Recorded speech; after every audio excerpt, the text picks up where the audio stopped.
UP3 Palembang beserta dengan UP2D dan PT PLN Persero Unit untuk wilayah S2JB, kita menyiapkan ada 175 personel petugas pegawai PLN, kemudian ada 98 petugas Yantek untuk mensupport kegiatan Piala AFF U18 Women ini. Nah, kemudian selain itu kita juga menyiapkan ada 5 genset dengan total kapasitas sekitar 1.600 kPa dan 1 buah trafo UPV dengan total kPa-nya adalah 630 kPa.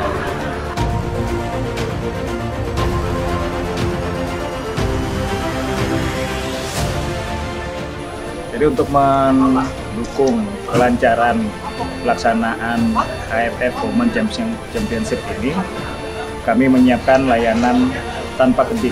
Jadi skenarionya, konfigurasi jaringannya itu dibikin sedemikian sehingga pasokan listrik di sini tidak akan kedip apabila terjadi sesuatu yang mengakibatkan gangguan. PLN S2JB siap untuk ikut serta mensukseskan pelaksanaan Women AFF Championship tahun 2022.